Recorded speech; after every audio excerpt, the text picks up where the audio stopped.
Alright, so let's talk United.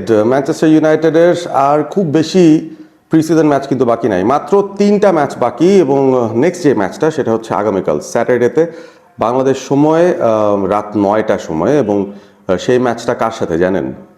The raining defending UEFA champions league winners, the champions PSG, তাদের সাথে ইউনাইটেডের match সুইডেনে। সেই ম্যাচটা অনুষ্ঠিত হবে এবং ইউনাইটেড এর মধ্যেই সুইডেনে চলে গেছে, তারা সেখানে তাদের ক্যাম্প করছে। এবং interestingly United is getting stronger by the day.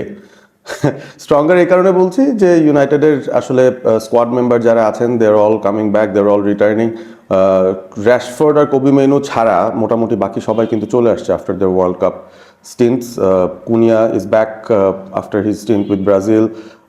The Portuguese guys are back. Bruno Fernandes, Diogo Dalot, they're also back. So ultimately the team is getting stronger. আর এই পিএসজির সাথে ইউনাইটেড যখন খেলতে নামবে, আই এম গেসিং যে নতুন নতুন কিছু প্লেয়ার যাদেরকে আমরা সিজনের শুরুতে ইউনাইটেডের জার্সিতে প্রথম থেকেই দেখব, probably they might get some start. So ওই সিচুয়েশনটা মাথায় রেখে আমরা প্রিভিউ করতে পারি পিএসজির ম্যাচটা। What is PSG as an opponent? আমরা যদি সেভাবে চিন্তা করি, of course even a few years back probably পিএসজিকে খুব একটা রেট করা হতো না, বলা হতো যে they were owned by some rich people যারা হচ্ছে টাকা ঢালে, বাট তাদের হিস্ট্রি নাই, ঐতিহ্য নাই, whatever what not. But since they won the UEFA champions league, since they been putting in consistent performances, তাদের টিমে বেস্ট প্লেয়াররা চলে আসতে চায়, তাদের টিম থেকেই আসলে ভালো কিছু ফ্রেঞ্চ ট্যালেন্টও কিন্তু ওয়ার্ল্ড কাপে গিয়ে খেললো and they did well. So ওই জায়গা থেকে আই ফিল যে পিএসজি এখন একটা রেসপেক্ট আর্ন করে ফেলছে পুরো ফুটবলিং ওয়ার্ল্ডের কাছ থেকে। A lot of PSG fans I see around me as well, young aged অনেক পিএসজি ফ্যান্সরাও এখানে আছে। বাট দিন শেষে a match with PSG is I think a very good match in terms of business, in terms of preparation. So man ইউনাইটেডের কি আছে আর কি, মানে যা আছে তাই নিয়ে ঝাঁপিয়ে পড়তে হবে। তো উইভ বিন লুকিং অ্যারাউন্ড ট্রান্সফার উইন্ডোতে, কিন্তু আমরা দেখতেছি যে রড্রিকে নিয়ে টানাটানি চলতেছে, ডিও মান্ডেকে নিয়ে টানাটানি চলতেছে, Liverpool are trying to get in Barcola, all those big high profile names being moving around এই সেই। আর ইউনাইটেডের ট্রান্সফারের নিউজ কি, একটু ছোট করে যদি কিছু আপডেট দেয়। একটা হচ্ছে we know that Zirkzee might be going to the Syria, ইউভেন্টাসের সাথে একটা লোন ডিল মুভ নিয়ে চিন্তা করা হচ্ছে। দ্য কিপিং পজিশন, সেই জায়গায় Vitek is being sold to Middlesbrough for 14 million.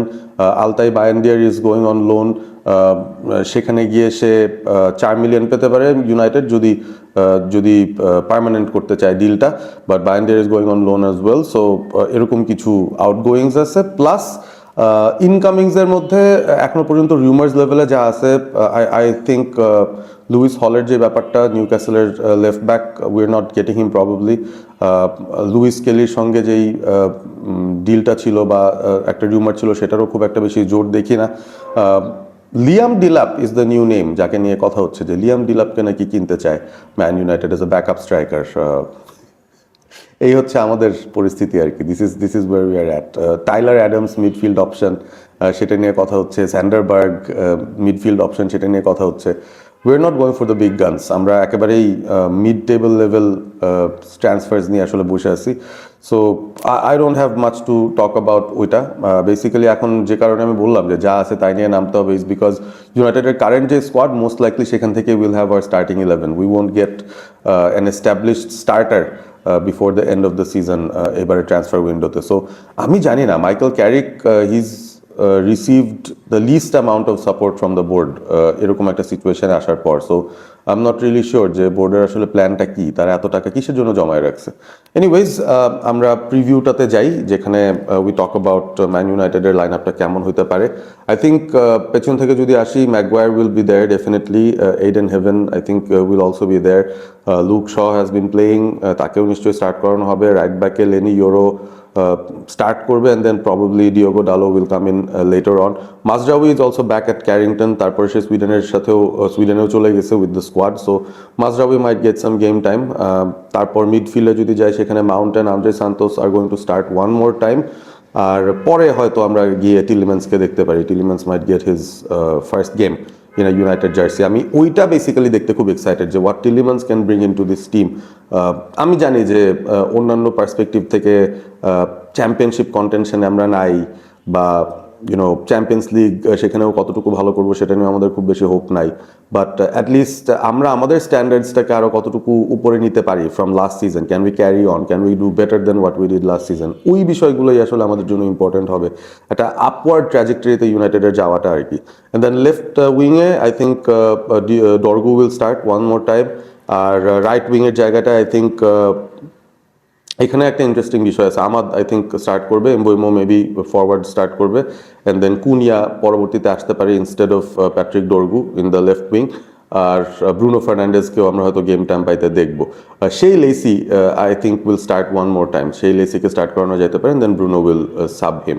So ultimately যেটা দেখা গেছে যে ইউনাইটেডের লাস্ট যে ম্যাচটা ছিল অ্যাটলেটিকো মাদ্রিদের সাথে, ওখানে যেই স্টার্টিং 11 ছিল মোস্ট লাইকলি ওটার মতোই একটা স্টার্টিং 11 থাকবে, অ্যান্ড দেন সেখান থেকে some players will get game time, Tielemans, Bruno Fernandes, Cunha, Diogo Dalot, Senne Lammens, তাকেও তো মেবি গেম টাইম দেওয়া যেতে পারে, he is also back with the team.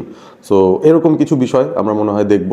So expectation হচ্ছে উই শুড বিট পিএসজি, এক্সপেকটেশনটা এই কারণেই we should beat PSG because Atletico মাদ্রিদের সাথে we did a good performance, আমরা হাইলাইন খেলছি, আমরা অ্যাটাক করে গেছি, আমরা ভালো প্রেস করতে পারছি, we showed a lot of energy. আর এই পিএসজি টিমটা লাস্ট যে প্রিসিজন ম্যাচ তারা মায়োরকার কাছে 3-0 হারছে, and this PSG team does not have at least 7 to 8 of their starting 11 players. So তারা হয়তো বেঞ্চ থেকে নামবে, যে ভিতিনিয়ার কথা যদি বলি, হুয়াও নেভেজের কথা যদি বলি, all those people they are gonna be coming in probably second হাফে বা গেম টাইম নাও পাইতে পারে। তার মধ্যে আবার বারকোলা is being link to Liverpool, so আমি জানি না সে এখনও কি পিএসজি স্কোয়াডের সাথে থাকবে কিনা। Desire Doue will definitely come in. Kvaratskhelia I am excited to see him. আমার কাছে মনে হতো যে কাভারস্কিলিয়া যদি ইউনাইটেডে আসতো তাহলে খুবই ভালো হতো, বাট সেটা তো হচ্ছে না আলটিমেটলি। এনিওয়েজ, আপনাদের এক্সপেকটেশন জানায় দেন। কালকে রাতের ম্যাচটার জাস্ট খবরটা দেওয়ার জন্যই আসলাম, and to give you some updates regarding ইউনাইটেডের transfer status. So it's not anything কি বলবো এক্সাইটিং, বাট আমাদের খেলাটা তো এক্সাইটিং হবে। সো কালকের ম্যাচটা দেখার জন্য আমি এক্সাইটেড পিএসজির এগেনস্টে।